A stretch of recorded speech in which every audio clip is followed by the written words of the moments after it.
여러분, 지금 여러분의 계좌에서 매일같이 돈이 빠져나가고 있다면 어떠시겠습니까? 그것도 내가 동의한 적 없는 세금이라는 이름으로 말이죠. 오늘 제가 가져온 숫자는 6대 3입니다. 이 숫자가 여러분의 삼성전자 주식과 미국 국채, 심지어 내일 아침 장바구니 물가까지 결정짓는 운명의 숫자가 되었습니다. 미국 연방대법원의 대법관 9명 중 6명이 손을 들었습니다. 트럼프 대통령이 휘두르던 무소불위의 관세 몽둥이가 사실은 불법이었다는 판결입니다. 15년 동안 시장을 지켜본 저조차도 소름이 돋는 순간이었습니다. 이 판결이 왜 그렇게 중요하냐고요? 지금부터 아주 쉽게 풀어드리겠습니다. 상상해보세요. 여러분의 집에 고용된 집사가 하나 있습니다. 이 집사의 임무는 집을 지키고 관리하는 겁니다. 그런데 어느 날부터 이 집사가 주인 허락도 없이 안방문을 따고 들어가 주인의 신용카드를 마음대로 긁기 시작합니다. 물건을 사오는 것도 아니고 이웃집 사람들에게 우리 집 근처에 오려면 통행료를 내라며 자기 마음대로 돈을 걷고 다니는 겁니다. 주인인 국민과 의회가 그건 네 권한이 아니지 않느냐라고 따지자 집사는 당당하게 말합니다. 이건 우리 집을 더 부자로 만들기 위한 비상조치다 라고 말이죠. 여기서 말하는 집사가 바로 트럼프 행정부이고 무단으로 휘두른 카드가 바로 상호관세입니다. 트럼프는 그동안 국제비상경제권한법, 줄여서 IEPA라는 법을 전매 특허처럼 사용했습니다. 원래 이 법은 국가가 정말 위급한 비상사태일 때 대통령에게 잠시 권한을 빌려주는 장치입니다. 그런데 트럼프는 이 비상용 열쇠를 마치 맞는 마스터키처럼 사용하며 전 세계를 상대로 관세 폭탄을 던졌습니다. 한국이 우리 차를 안 사주네? 관세 10% 추가. 유럽이 말을 안 듣네? 저기도 추가. 이런 식이었죠. 하지만 대법원은 이번에 아주 엄중하게 꾸짖었습니다. 비상시에 물건 수입을 막을 수는 있어도 세금을 새로 만들어서 걷는 건 엄연히 의회의 몫이다. 너는 선을 넘었다. 라고 판결문에 못을 박은 겁니다. 냉정하게 말해서 이건 민주주의 사법부의 승리입니다. 하지만 우리 같은 투자자들에게는 이 승리가 마냥 달콤하지만은 않습니다. 법은 정의의 편을 들었을지 모르지만 시장은 지금 거대한 혼란의 소용돌이로 빨려 들어가고 있기 때문입니다. 팩트만 말씀드리자면 대통령이 제멋대로 걷던 불법 통행료가 막혔으니 이제 무역 질서가 정상화될까요? 천만의 말씀입니다. 15년 경제분석가의 직감으로 말씀드리건데 이건 평화의 시작이 아니라 더 잔혹한 전쟁의 서막입니다. 자, 이제 집사는 법원에서 유죄 판결을 받았습니다. 그런데 이 집사의 성격, 여러분도 잘 아시지 않습니까? 순순히 죄송합니다 하고 물러날 사람이 아닙니다. 오히려 그는 지금 독이 바짝 오른 상태로 대기실에서 계산기를 두드리고 있습니다. 판결 직후 트럼프가 SNS에 올린 글을 보면 소름이 돋습니다. 이 판결 때문에 미국은 당장 망하게 생겼다며 대법원을 향해 저주에 가까운 비난을 쏟아냈거든요. 그가 내세운 논리는 아주 영악합니다. 이미 거둔 돈을 다 돌려주면 미국 창고가 텅 빈다는 거죠. 도대체 트럼프가 말하는 그 환급금의 정체가 무엇이기에 전 세계 금융시장이 이토록 사시나무 떨듯 떨고 있는 걸까요? 이제부터가 진짜 본론입니다. 이 집사가 들고 나온 수조 달러짜리 청구서의 비밀을 파헤쳐봐야 합니다. 이 청구서가 처리되는 방식에 따라 여러분의 자산은 휴지 조각이 될 수도 기회의 로켓을 탈 수도 있습니다. 트럼프가 준비한 최후의 발악, 그 위험한 영수증의 실체를 지금 바로 공개합니다. 수조 달러를 돌려줘야 할 수도 있습니다. 그렇게 되면 미국은 완전히 망하게 We are finished 될 겁니다. 트럼프 대통령이 판결 직전 자신의 SNS에 올린 이 문장, 정말 공포스럽지 않습니까? 하지만 여기서 우리는 냉정해져야 합니다. 15년차 분석가로서 제가 여러분께 드리는 첫 번째 팩트체크는 이 숫자의 거품을 걷어내는 것입니다. 트럼프가 주장하는 수조 달러와 시장 전문가들이 말하는 1,500억 달러, 즉 약 220조 원 사이에는 무려 10배가 넘는 간극이 존재합니다. 트럼프는 왜 이렇게 숫자를 부풀렸을까요? 간단합니다. 대법원을 압박하고 국민들에게 돈 돌려주느라 나라 살림 걷어나고 싶냐는 공포를 심어주기 위해서였죠. 실제 펜실베이니아대 와튼스쿨의 분석을 보면 이번 판결로 환급 대상이 될 수 있는 금액은 최대 1,750억 달러 정도로 추산됩니다. 우리 돈으로 약 250조 원에 달하는 거금입니다. 그런데 여러분, 여기서 진짜 무서운 건 금액 그 자체가 아닙니다. 대법원이 위헌 판결을 내리면서도 정작 이미 거둔 돈을 어떻게 돌려줄지에 대해서는 입을 꾹 다물었다는 사실입니다. 법원은 관세가 불법이다라고 선언만 했을 뿐 내일 당장 돈을 입금해라고 명령하지는 않았습니다. 이건 마치 네가 낸 세금이 잘못된 건 맞는데 돌려받으려면 네가 직접 가서 싸워봐 라고 등을 떠민 꼴입니다. 그 결과 지금 미국 무역법원 앞에는 전 세계 기업들의 소송 서류가 산더미처럼 쌓이고 있습니다. 코스트코, 리복, 푸마 같은 글로벌 공룡들부터 우리 한국의 한국타이어, 대한전선까지 줄을 서고 있죠. 이미 접수된 소송만 1,000건이 넘습니다. 문제는 이 환급 절차가 지옥의 레이스가 될 것이라는 점입니다. 과거 1998년에도 비슷한 사례가 있었는데 당시 고작 7억 달러를 돌려받는 데만 2년이 걸렸습니다. 이번엔 규모가 수백 배입니다. 전문가들은 실제 돈이 기업들의 통장에 꽂히기까지 짧게는 5년, 길게는 10년이 걸릴 수도 있다고 경고합니다. 여러분의 소중한 자산이 이 긴 세월 동안 법원의 서류 뭉치 속에 묶여 있어야 한다는 뜻입니다. 자, 여기서 우리는 트럼프의 진짜 노림수를 읽어야 합니다. 그는 지금 환급금을 인질로 잡고 돈을 돌려받고 싶으면 내가 새로 만든 관세 규칙에 동의해라는 식으로 판을 새로 짜고 있습니다. 그가 말하는 이른바 국가안보 노다지 보낸사 전략이죠. 즉 앞문에서 뺏긴 돈을 뒷문에서 더 크게 회수하겠다는 야심입니다. 트럼프 행정부가 준비한 이 독이 든 성배 같은 환급 시나리오, 그 이면에는 우리 한국 기업들이 가장 두려워하는 치명적인 덫이 숨겨져 있습니다. 그 덫은 바로 관세보다 무서운 보이지 않는 규제의 공격입니다. 돈을 돌려받는 대신 우리가 더 큰 것을 내줘야 하는 상황이 온다면 여러분은 과연 어떤 선택을 하시겠습니까?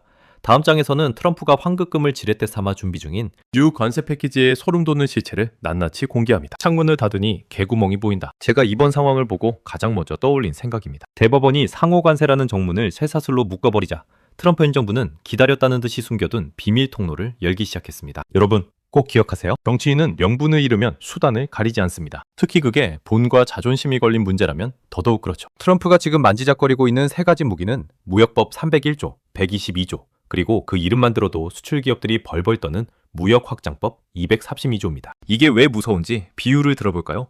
아까 그 집사가 법원에서 통행료 걷지마 라는 판결을 받았습니다. 그러자 이번엔 집사가 집 대문 앞에 검문소를 세웁니다. 그러고는 지나가는 사람들에게 이렇게 말하죠. 통행료는 안 받을게. 대신 너희가 메고 있는 가방이 우리 집 안보에 위협이 되는지 조사 좀 해야겠어. 조사 끝날 때까지 여기서 무기한 대기해. 아니면 조사 면제비로 가방값의 20%를 내던가. 이름만 통행료에서 안보 검사비로 바뀌었을 뿐 우리 주머니 털어가는 건 똑같다는 겁니다. 특히 무역확장법 232조는 트럼프에게 전지전능한 칼과 같습니다. 이 물건이 미국의 국가안보를 해친다 라는 주관적인 판단 하나만으로 의회의 승인 없이 즉각적인 수입 제한이나 고율 관세를 때릴 수 있기 때문입니다. 대법원이 지적했던 절차적 정당성 문제를 교묘하게 피해가는 전략이죠. 실제로 미 재무부 장관은 벌써부터 관세 구조를 다시 만들 수 있는 우회로는 얼마든지 있다며 시장을 위협하고 있습니다. 이건 단순한 엄포가 아닙니다. 이미 우리 자동차와 반도체 부품들이 그 안보 위험 리스트에 오르내리고 있습니다. 자, 그런데 여기서 소름 돋는 반전이 하나 더 있습니다. 트럼프가 이렇게 뒷문을 열고 있는 사이 그동안 미국만 바라보던 우리의 든든한 동맹군들이 하나둘씩 대열해서 이탈하고 있다는 소식입니다. 미국이 우리를 지켜주는 줄 알았더니 우리 주머니만 털어가네? 라는 배신감이 전 세계로 번지고 있는 것이죠. 이 동맹의 균열이 과연 우리 한국 경제에 어떤 거대한 부메랑이 되어 돌아올까요? 4장에서는 미국의 등을 돌리기 시작한 우방국들의 충격적인 행보와 그 틈을 파고드는 제3의 세력에 대해 이야기해보겠습니다. 미국은 더 이상 믿을 수 없는 파트너인가?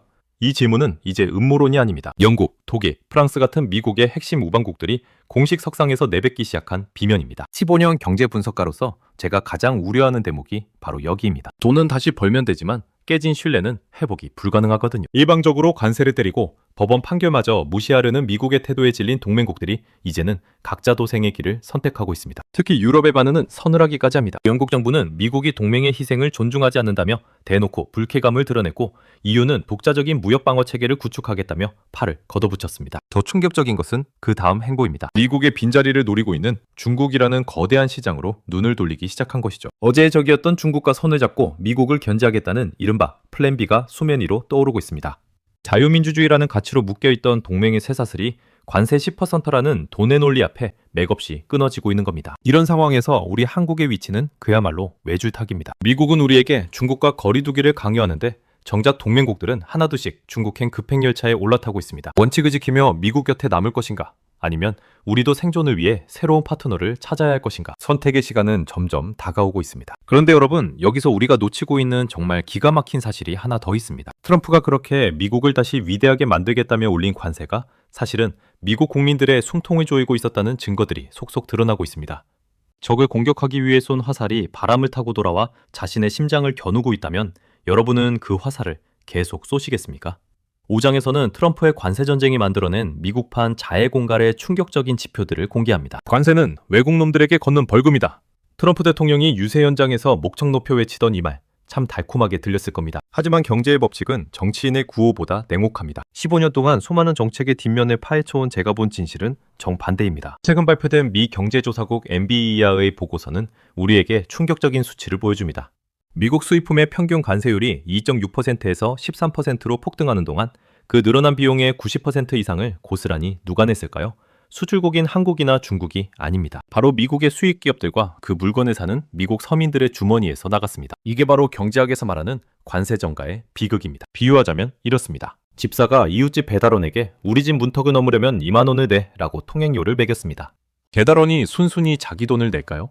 아니죠. 그 10,000원을 음식값에 슬쩍 얹어서 주인에게 청구합니다. 결국 주인은 자기 집사가 매긴 통행료를 자기 돈으로 내면서 우리 집사가 이웃집 버릇을 잘 고치네 라며 박수를 치고 있는 꼴입니다. 실제로 미국 내 세탁기, 찰광 제품, 가전제품 가격은 관세 도입 이후 천정부지로 솟구쳤습니다. 애국심의 대가치고는 너무 비싼 청구서가 미국 가정마다 배달된 셈이죠. 더 기막힌 사실은 이 자해공갈식 정책이 미국 기업들의 경쟁력까지 갉아먹고 있다는 점입니다. 싼 값에 부품을 들여와야 할 제조기업들이 비싼 관세 때문에 생산 단가가 오르니 해외 시장에서 물건이 안 팔리기 시작한 겁니다. 겉으로는 미국 우선주의를 외쳤지만 속으로는 미국 경제의 기초 체력을 야금야금 갉아먹고 있었던 것이죠. 이 모순을 견디다 못한 미국 유권자들이 이번 대법원 판결을 계기로 도대체 누구를 위한 관세냐라며 등을 돌리기 시작했습니다. 11월 중간 선거를 앞둔 트럼프에게는 그야말로 발등에 불이 떨어진 상황입니다. 자, 그런데 여기서 우리는 더 차가운 질문을 던져야 합니다. 미국이 저렇게 내부적으로 골아가고 있다면 반사이익으로 우리 한국 기업들은 웃고 있을까요?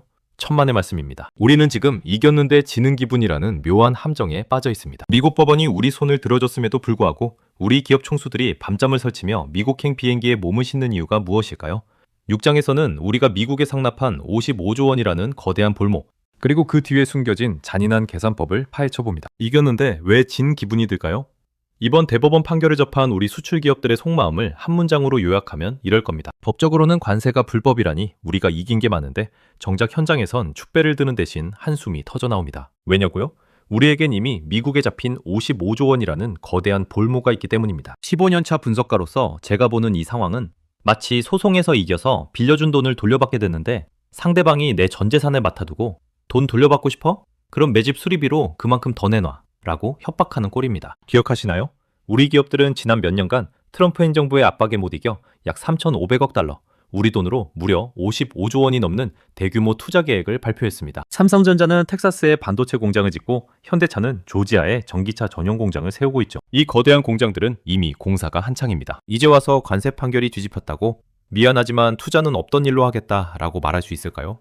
불가능합니다. 그 순간 우리 기업들은 미국이라는 거대한 시장에서 영구 퇴출당할 각오를 해야 하기 때문입니다. 결국 우리 기업들은 관세 환급이라는 당근을 앞에 두고 추가 투자 혹은 기술 공유라는 더 크고 위험한 채찍을 맞게 될 처지입니다. 트럼프는 아마 이렇게 말할 겁니다. 불법 관세로 거둔 돈 돌려줄게. 대신 그 돈으로 우리 주에 공장 하나 더 짓고 미국인 10,000명 더 고용해. 이건 승리가 아니라 더 세련된 방식의 상납입니다. 우리가 공들여 쌓아온 기술과 자본이 고스란히 미국 땅에 뿌리내리고 정작 한국 본사는 껍데기만 남을 수도 있다는 승자의 저주가 현실화되고 있는 겁니다. 그런데 말입니다. 상황은 여기서 끝이 아닙니다. 트럼프 행정부는 이제 돈뿐만 아니라 우리의 안방까지 넘보고 있습니다. 관세라는 직접적인 타격이 막히자 그들은 이제 우리의 법과 제도를 직접 수정하라고 압박하는 보이지 않는 전쟁을 시작했습니다. 실장에서는 우리 국민들의 실생활과 직결된 비관세 장벽의 무시무시한 역습, 그 실체를 낱낱이 파헤쳐 보겠습니다. 보이는 창살보다 무서운 건 보이지 않는 공기 속의 독극물입니다. 지금까지 우리가 관세라는 거대한 몽둥이에 집중했다면